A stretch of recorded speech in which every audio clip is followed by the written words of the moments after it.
दोस्तों आपको ये तो पता है कि हम टेक्नोलॉजी पर 100% भरोसा नहीं कर सकते। सीडीएस बिपिन रावत जी जिस हेलीकॉप्टर में दुर्घटनाग्रस्त हो गए और वो जो हेलीकॉप्टर था वो दुनिया का सबसे बेहतरीन हेलीकॉप्टर था और उस हेलीकॉप्टर को तो रशिया की सेना भी भारी मात्रा में इस्तेमाल करती थी। हालांकि भारतीय सेना में मेक इन इंडिया को सबसे ज्यादा बढ़ावा बिपिन रावत जी ने दिया था। दोस्तों क्या आप जानते हैं कि हेलीकॉप्टर में बचा ये अकेला इंसान कौन है जिसने हेलीकॉप्टर क्रैश वाली दुर्घटना में मौत को मात दे दी?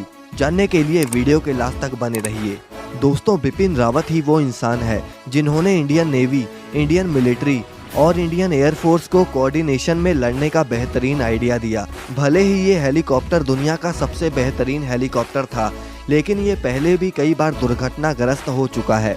सन 2013 में जब ये हेलीकॉप्टर भारत लाया गया तभी उत्तराखंड के रेस्क्यू ऑपरेशन में विंग कमांडर इसी हेलीकॉप्टर में शहीद हो गए। अभी कुछ दिन पहले ये अरुणाचल प्रदेश में भी दुर्घटनाग्रस्त हुआ था और सन 2019 में इसके ऊपर हमारे अपने ही सैनिकों द्वारा मिसाइल चला दी गई थी और उस समय भी ये हेलीकॉप्टर दुर्घटनाग्रस्त हो गया था। हालांकि दुनिया में ऐसे 60 देश हैं जो इस हेलीकॉप्टर का इस्तेमाल करते हैं। इसमें कई सारी लेटेस्ट टेक्नोलॉजीज का इस्तेमाल किया गया है, जैसे कि इसके आर्मर को बुलेट प्रूफ बनाया गया है कि अगर हेलीकॉप्टर लो हाइट पर चलेगा तो ये गोली वगैरह को भी रोक सके। ये 250 किलोमीटर पर आवर की रफ्तार से उड़ सकता है और इसमें ट्विन इंजन्स लगाए गए हैं जो कि नाइट विजन की फैसिलिटी से लैस हैं। इस हेलीकॉप्टर में सेफ्टी का ध्यान भी रखा गया है और इसमें दुश्मन की मिसाइल्स को भटकाने के लिए फ्लेयर की भी क्षमता है। दोस्तों ये हेलीकॉप्टर ट्विन इंजन के साथ लैस है और ये हवा में हमला भी बहुत तेज़ी से कर सकता है।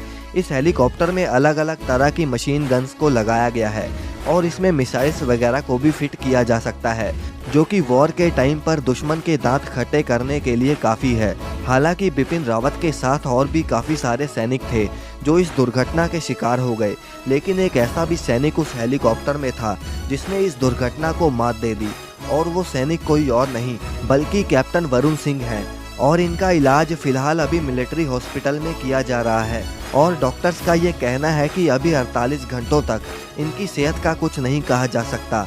इस समय वरुण सिंह ग्रुप कैप्टन के पद पर तैनात हैं और इनके पिता भी कर्नल के पद से रिटायर्ड थे। दोस्तों कैप्टन वरुण सिंह को सन 2020 में शौर्य चक्र से सम्मानित किया गया था। 2020 में जब इन्होंने तेजस लड़ाकू जहाज को टेक ऑफ किया तब अचानक उसमें तकनीकी खराबी आ गई, लेकिन इन्होंने उस खराबी को तुरंत भांप लिया और लैंडिंग के लिए जगह खोज ली। एयरक्राफ्ट से उनका नियंत्रण छूट चुका था, लेकिन इसके बावजूद भी उन्होंने हार नहीं मानी। उन्होंने उस समय ना ही सिर्फ खुद की जान बचाई बल्कि तेजस लड़ाकू जहाज को भी कुछ नहीं होने दिया। दोस्तों आपको बता दूं कि जब इतने माहिर पायलट इस लड़ाकू जहाज को भी संभाल सकते हैं तो क्रैश हुए हेलीकॉप्टर को संभालना तो उनके बाएं हाथ का खेल था, लेकिन इसके बावजूद भी वो हेलीकॉप्टर को नहीं संभाल पाए। वैसे रिपोर्ट्स के मुताबिक कहा जा रहा है कि यह हेलीकॉप्टर खराब मौसम की वजह से ही क्रैश हुआ था, लेकिन इंडियन एयरफोर्स ने अभी भी इंस्पेक्शन नहीं छोड़ी और वो अभी भी इस मामले की तह तक पहुंचना चाहते हैं। हालांकि हेलीकॉप्टर का ब्लैक बॉक्स भी इंडियन एयरफोर्स को मिल चुका है जिसमें ये सारे राज हैं कि आखिर हेलीकॉप्टर क्रैश हुआ कैसे। उसी ब्लैक बॉक्स की मदद से पता चलेगा कि ये हेलीकॉप्टर खराब मौसम की वजह से क्रैश हुआ और या फिर ये किसी की रची रचाई साजिश है। आगे की पूरी जानकारी के लिए इस चैनल को सब्सक्राइब करके बेल आइकन को प्रेस जरूर कर लें और आगे की जानकारी आपको इसी चैनल पर मिलती रहेगी।